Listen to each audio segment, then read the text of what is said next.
If you're thinking about buying a home in Florida right now, you need to watch this entire video because what I'm about to show you could save you from making the biggest financial mistake of your life.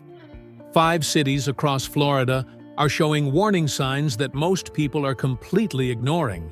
And if you buy in the wrong place, you could lose tens of thousands of dollars when the market shifts in 2026.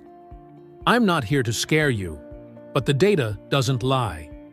Insurance costs are exploding, property taxes are skyrocketing, and certain Florida cities are about to see home prices drop hard. And I'm going to tell you exactly which ones. So here's what we're doing today. We're going to break down 5 specific Florida cities where home prices are set to crash in 2026. I'm talking about real data, real numbers, and real reasons why these markets are in trouble. And look, I know Florida has been hot for years. Everyone's been moving there. But the cracks are starting to show. And if you know where to look, you can see exactly what's coming. Now, before we jump into the list, let me explain why this is happening in the first place. Florida has been riding this massive wave of people moving in from other states. Everyone wanted that no income tax, the warm weather, the beaches, and for a while, it worked. Prices went up, inventory was low, and sellers had all the power. But here's the thing, that wave is slowing down. Migration numbers are dropping. People are starting to realize that Florida isn't as cheap as they thought it would be. And then you have the insurance problem. Homeowners insurance in Florida has become insane. We're talking about premiums that have doubled or even tripled in some areas. Companies are pulling out of the state entirely. If you can even find coverage, you're paying more than your mortgage in some cases. That's not sustainable. And when people can't afford to insure their homes, they stop buying. When they stop buying, prices drop. On top of that, property taxes are going up. HOA fees are getting out of control. And climate risks are real. Flooding, hurricanes, rising sea levels. These aren't just news stories anymore. They're affecting real estate values in a very real way. So when you combine all of this together, you get a perfect storm for certain Florida cities to see major price drops. Before diving in, anyone considering buying or selling in Florida or anywhere in the United States needs to understand what's happening right now in these markets. Subscribe to Housing Intel and hit the notification bell for weekly housing market analysis based on real data, not speculation. Housing Intel breaks down exactly where to invest and where to avoid. Number 1. Cape Coral. Cape Coral has been one of the most overvalued markets in Florida for the past few years. Prices shot up like crazy during the pandemic, and a lot of people bought here thinking it was a great investment. But here's the reality. Cape Coral is extremely vulnerable to flooding. A huge portion of the city sits at very low elevation, and with rising sea levels and more intense storms, flood insurance is becoming unaffordable. And it's not just insurance. The city has struggled with infrastructure issues. Red tide has been a recurring problem, affecting water quality and making the area less desirable. The canals that make Cape Coral unique are also a major risk factor. When hurricanes hit, those canals overflow, and entire neighborhoods get flooded. Insurance companies know this, and they're either pulling out or charging prices that most people can't afford. When you combine that with the fact that prices are already inflated beyond what the local economy can support, you've got a recipe for a correction. The median home price in Cape Coral jumped to over $400,000 at its peak. That's not realistic for a city where the median household income is around $60,000. The math doesn't work. People are starting to realize that, and when they do, prices will fall. Cape Coral saw massive speculation during the boom, and now that reality is setting in, those speculators are trying to get out.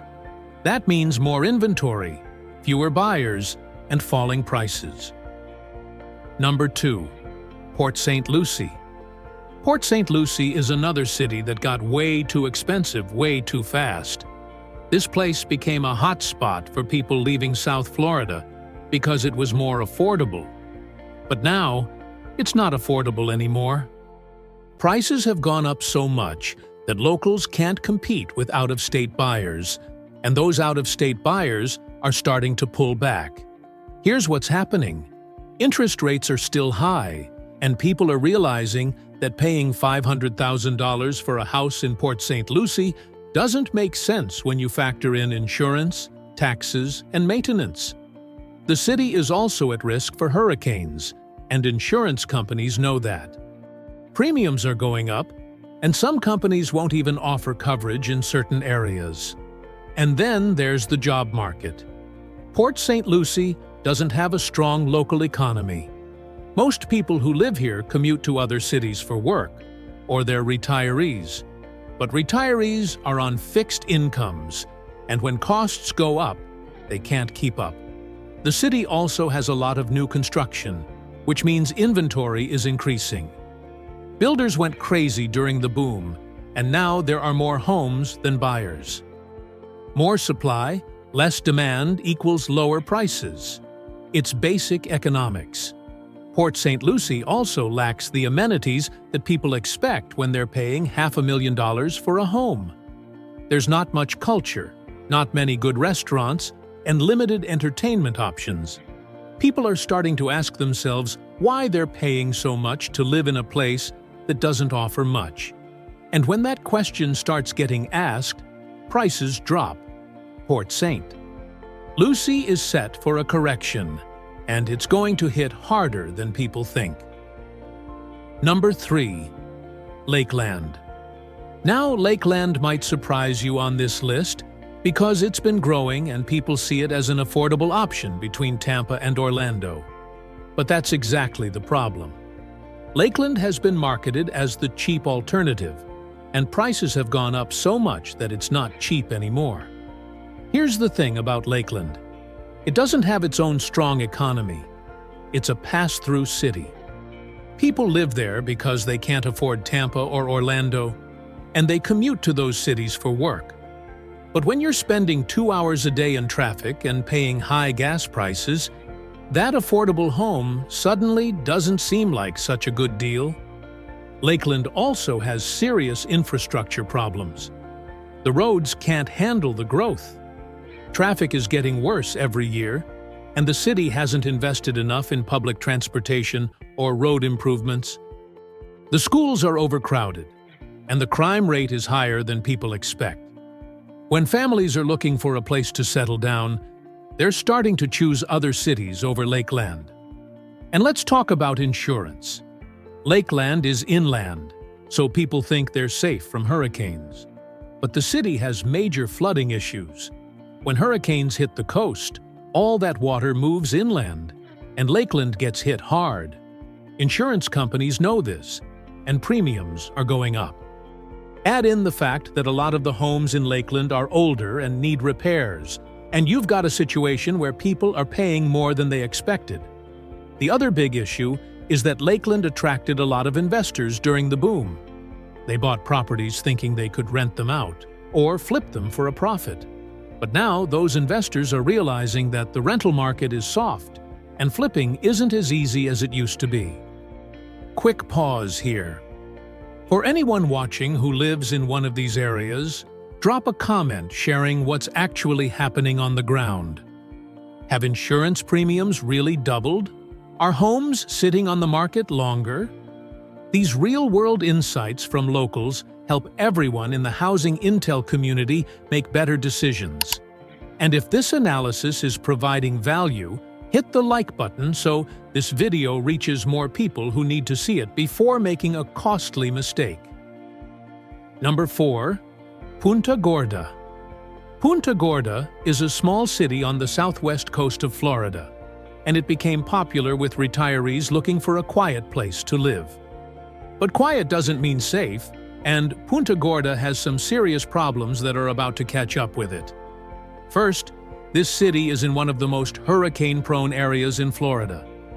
Hurricane Ian devastated this region in 2022, and people haven't forgotten.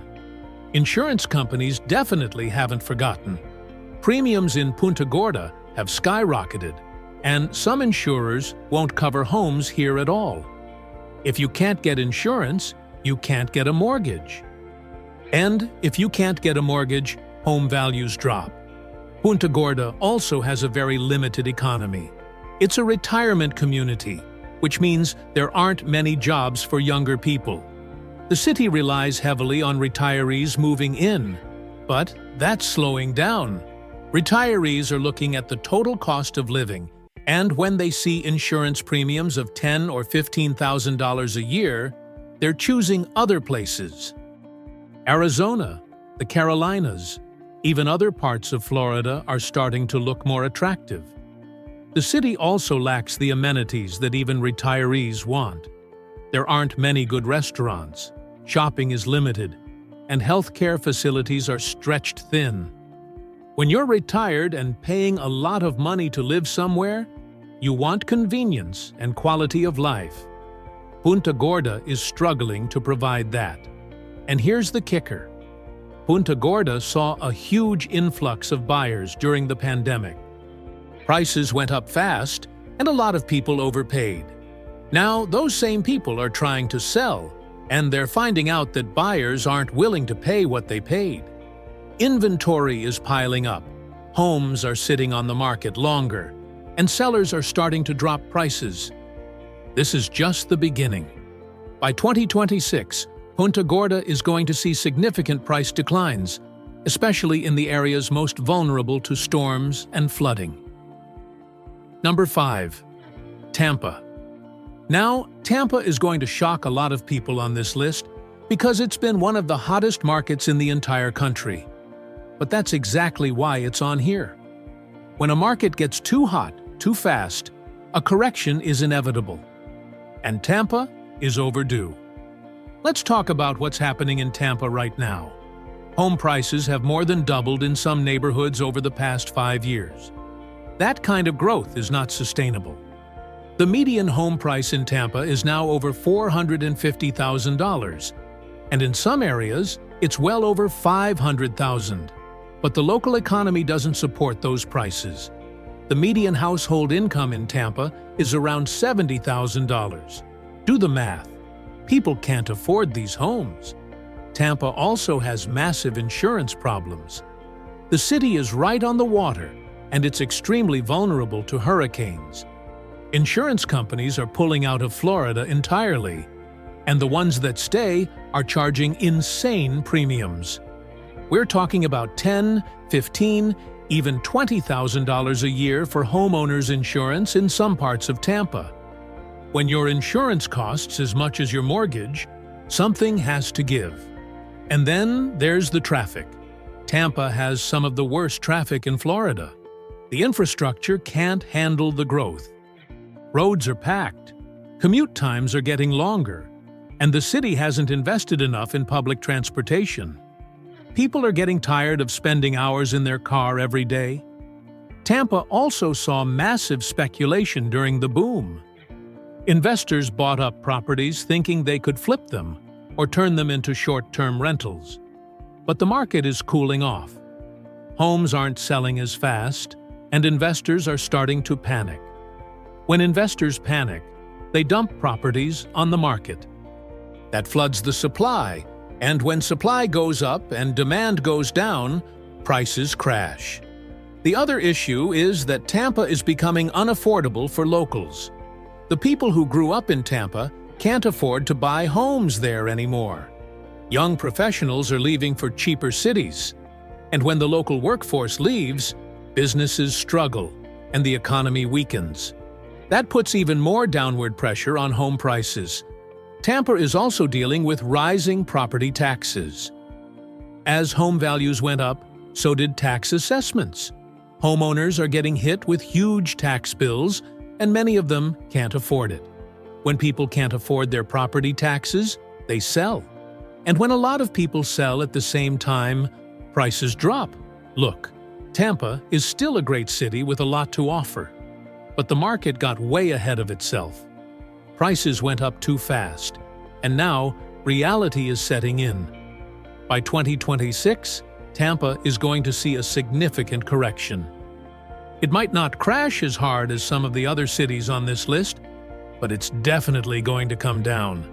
And if you're thinking about buying in Tampa right now, you need to be very careful. Wait for the correction, or you could end up losing a lot of money. So there you have it, 5 Florida cities where home prices are going to crash in 2026. Cape Coral, Port St. Lucie, Lakeland, Punta Gorda, and Tampa. These markets are all showing warning signs, and if you're thinking about buying in any of these places, you need to do your homework. Run the numbers, factor in insurance and taxes, and make sure you're not buying at the peak. Because if you do, you could end up regretting it for years to come. Anyone who made it this far clearly takes real estate investment decisions seriously. That's exactly the type of viewer Housing Intel serves. Subscribe now to Housing Intel for weekly in-depth analysis like this. Specific cities, concrete data, no filler. Leave a comment sharing which of these 5 cities was most surprising, or suggest another Florida city for Housing Intel to analyze in the next video. Viewer comments directly shape upcoming content. See you in the next Housing Intel Market Breakdown.